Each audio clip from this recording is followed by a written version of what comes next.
10 नवंबर 2024 को अपना नक्षत्र परिवर्तन करने जा रहे हैं। तो केतु के नक्षत्र परिवर्तन का प्रभाव कर्क राशि वालों पर किस प्रकार से पड़ने वाला है, केतु अपना नक्षत्र परिवर्तन करके आपके जीवन को किस प्रकार से प्रभावित करेंगे, आज के इस वीडियो में हम विस्तार से जानेंगे। सबसे पहले जान लेते हैं कि केतु का यह जो नक्षत्र परिवर्तन है यह कब से लेकर कब तक हो रहा है। तो देखिए, केतु देव 10 नवंबर 2024 को कन्या राशि में गोचर करते हुए सूर्य के उत्तरा फाल्गुनी नक्षत्र में प्रवेश करेंगे और आगामी 20 जुलाई 2025 तक इसी नक्षत्र में गोचर करने वाले हैं। जब हम बात करते हैं केतु की, तो केतु को आध्यात्मिक ग्रह कहा जाता है। केतु रहस्यमयी ग्रह भी माना जाता है। केतु के पास में सिर नहीं है, इसलिए इस ग्रह के पास में सोच विचार की क्षमता नहीं होती। केतु को धर्म, अध्यात्म, रहस्य, मोक्ष, मुक्ति, वैराग्य, कल्पना, विक्षोभ, ध्वज, पताका, रहस्यमयी रोग, इन सभी चीजों का कारकत्व प्राप्त है। और यह जो राशि फल हम आपको दे रहे हैं यह 10 नवंबर 2024 से लेकर 16 मई 2025 तक ही अप्लीकेबल रहेगा। उसका कारण यह है कि उत्तरा फाल्गुनी जो नक्षत्र होता है यह दो राशियों से होकर गुजरता है, सिंह और कन्या से। तो यह राशि फल हम आपको दे रहे हैं कि जब केतु का गोचर कन्या राशि से हो रहा है तब तक की स्थिति आपके लिए क्या बनेगी। उससे पहले कि हम आपको जानकारी दें, यदि आप चैनल पर पहली बार आए हैं तो चैनल को सब्सक्राइब कर लीजिएगा, नोटिफिकेशन बेल को भी ऑन कर लीजिएगा। देखिए, कर्क राशि वालों, वर्तमान समय में आप शनि की ढैया के प्रभाव में चल रहे हैं और केतु का गोचर आपकी राशि से तृतीय स्थान में हो रहा है। शास्त्र मत अनुसार अगर देखा जाए तो केतु का तीसरे भाव में गोचर अच्छा माना जाता है। तो केतु जब सूर्य के नक्षत्र में गोचर कर रहे हैं, सूर्य आपके द्वितीय स्थान के स्वामी हैं, तो यह समय आपके लिए शानदार कहा जा सकता है। इस समय अवधि के दौरान आपके रुके हुए कार्य बनेंगे, आपकी कोई बड़ी इच्छा पूर्ण होगी। ठीक है, साथ ही थर्ड हाउस के अंदर जब केतु देव हैं तो जो लोग ट्रेवलिंग से जुड़े हुए कार्य करते हैं या आर्ट डिजाइनिंग, फैशन डिजाइनिंग से जुड़ा काम कर रहे हैं या जो लोग इंजीनियरिंग के फील्ड में विशेष तौर पर आर्किटेक्ट वगैरह हैं, उनके लिए यह समय बहुत ही शानदार रहने वाला है। इसके साथ ही थर्ड हाउस आपके साहस और पराक्रम को भी दिखाता है। तो थोड़ा सा ये ध्यान रखिएगा कि इस टाइम फ्रेम के दौरान आप किसी भी कार्य को करने जा रहे हैं कर्क राशि वालों, तो आप आकस्मिक तौर पे कोई निर्णय मत लीजिएगा, है ना। विस्फोटक स्वभाव अपना नहीं दिखाना है, तुरंत रिएक्टिव अप्रोच आपको नहीं अपनानी है, थोड़ा समझिएगा, ठहराव के साथ में आगे बढ़ेंगे तो अच्छा रहेगा। वही जो लोग sales, media, marketing, creative field से जुड़े हैं, ऑनलाइन से जुड़ा हुआ काम कर रहे हैं, सोशल मीडिया के माध्यम से काम करते हैं, तो यह समय आपके लिए अच्छा रहेगा। समाज के अंदर मान सम्मान की आपको प्राप्ति होगी। हालांकि अगर देखा जाए तो जो लोग बिजनेस व्यापार कर रहे हैं, केतु की जो दृष्टि का प्रभाव है वह आपके जीवन में ज्यादा देखने को मिलेगा। विशेष तौर पर केतु पर देवगुरु बृहस्पति दृष्टि डाल रहे हैं, तो अच्छी बात तो यह है कि भाई बहनों के साथ संबंधों को तो अच्छा कर ही रहे हैं केतु नक्षत्र परिवर्तन करके, लेकिन भाई बहनों के करियर में भी उनको शुभता देखने को मिलेगी, उनको लाभ देखने को मिलेगा। इसके साथ ही पंचम दृष्टि आपके सप्तम स्थान पर रहने वाली है। हालांकि देवगुरु बृहस्पति नवम दृष्टि से आपके सप्तम स्थान को देखेंगे, तो यह समय आपके दाम्पत्य जीवन के लिए भी अच्छा रहने वाला है। जीवन साथी का पूर्ण रूप से सहयोग और समर्थन प्राप्त होगा। पति पत्नी के बीच में अच्छे संबंध रहने वाले हैं। साथ ही अगर पहले से कोई प्रॉब्लम चल रही थी तो वह प्रॉब्लम आपकी दूर होती नजर आएगी। इसके अतिरिक्त यदि देखा जाए तो बिजनेस व्यापार से जुड़े जातकों के लिए यह समय लाभकारी कहा जा सकता है।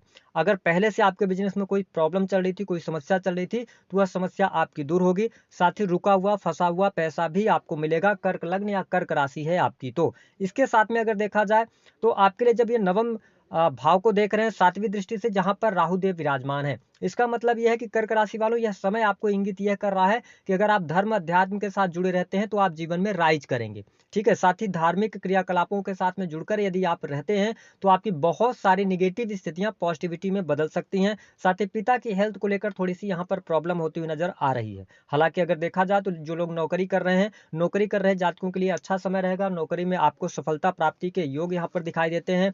साथ ही नई नौकरी की अगर संभावनाओं के साथ में आप आगे बढ़ रहे हैं, प्राइवेट सेक्टर के अंदर बढ़ रहे हैं, तो आपके लिए यहाँ पर सफलतादायक समय अवश्य रहने वाला है। स्थितियां आपके लिए बेहतर रहेंगी। अब देखें, कर्क राशि वालों, अगर आप प्राइवेट सेक्टर के अंदर काम कर रहे हैं या आप स्वयं का अपना बिजनेस व्यापार कर रहे हैं, तो आपको थोड़ा जस्टिफाई करना पड़ेगा कि आपके जो आसपास के लोग होंगे ना, वो बहुत अच्छे लोग इस टाइम फ्रेम के दौरान आपको नहीं मिलेंगे।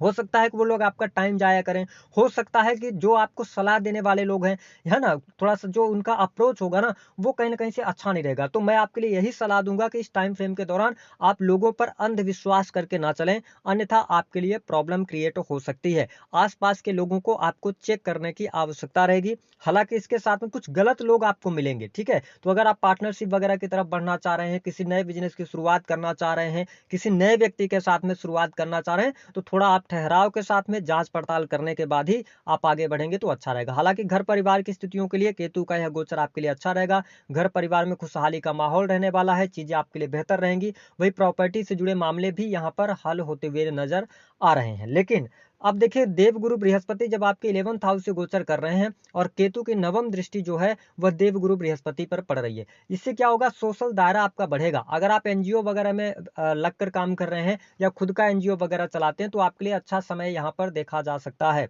वहीं जो लोग गवर्नमेंट सेक्टर से जुड़े हुए हैं तो सरकारी क्षेत्र से जुड़े जातकों के लिए लाभकारी समय देखने को मिलेगा। लाभ आपको ज़रूर होता हुआ नज़र आएगा, लेकिन वरिष्ठ अधिकारियों के साथ में मतभेद और मनभेद होने की संभावना यहाँ पर ज़्यादा हो दिखाई दे रही हैं। तो थोड़ा-सा आप बचाव के साथ में आगे बढ़ेंगे तो अच्छा रहेगा। इसके साथ संतान की स्थिति यहाँ पर बहुत अच्छी दिखाई दे रही है। कर्क लग्न और कर्क राशि वालों के लिए अगर आप फैमिली प्लान करना चाहते हैं तो आपके लिए समय अच्छा रहेगा। इसके साथ में अगर देखें तो आपके लिए प्रेम संबंध के मामलों के लिहाज से भी समय बहुत अनुकूल रहेगा। प्रेम संबंधों में अनुकूलता देखने को मिलेगी। साथ ही नए प्रेम संबंध की तरफ भी आप अग्रसर हो सकते हैं। आपको लाभ अवश्य देखने को मिलेगा। अभी देखें कि जिन लोगों के विवाह से संबंधित बात नहीं बन पा रही थी, अगर आपका कर्क लग्न या कर्क राशि है तो यह वह समय है जब आपका शादी विवाह तय हो जाएगा और आप वैवाहिक बंधन में बंध सकते हैं। यह स्थिति आपके लिए पॉजिटिव रहने वाली है।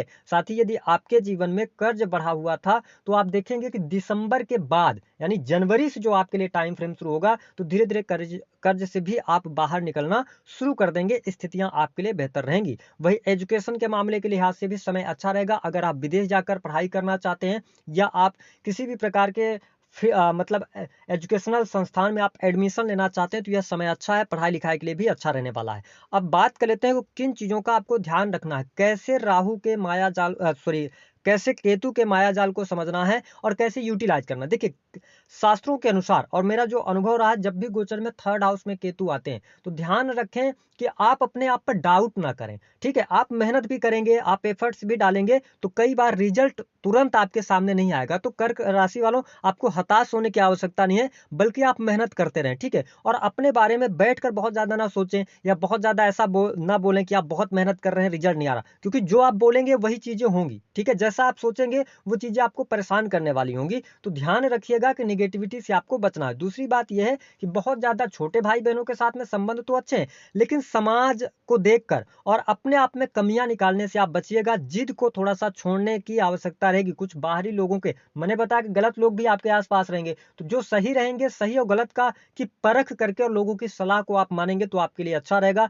इस टाइम फ्रेम के दौरान कोर्ट कचहरी मुकदमे आदि से बचाव करें। किसी भी प्रकार से लड़ाई झगड़े से आपको दूरी बनाकर रखने की आवश्यकता रहेगी। साथ ही आपको अपने स्वास्थ्य को लेकर सचेत अवश्य रहना होगा, क्योंकि स्वास्थ्य में उतार चढ़ाव, मूड स्विंग की प्रॉब्लम आपको देखने को मिलेगी। इसके साथ जो आपका बैंक बैलेंस बना हुआ है, तो बैंक बैलेंस का भी आपको ध्यान रखना है। गलत जगह पर निवेश करने से आपको बचना है। तो केतु नक्षत्र परिवर्तन करके कुछ चीज़ों के लिए तो बहुत बेटर आपके लिए कर रहे हैं, कुछ चीज़ों पर आपको ध्यान रखने की आवश्यकता रहेगी। उपाय क्या करना है? कर्क लग्न और कर्क राशि वालों, भगवान गणेश की आप आराधना करें तो केतु से शुभ प्रभाव मिलेगा। हालाँकि आपके प्रथम स्थान पर राहु की भी दृष्टि पड़ रही है, तो आप भगवान शिव की आराधना करते रहें और एक मल्टी कलर का जो रुमाल होता है, उसको सदैव अपने साथ में कैरी करें। तो इससे आपको केतु के बेहतर रिजल्ट देखने को मिलेंगे। दी गई जानकारी पसंद आए तो वीडियो को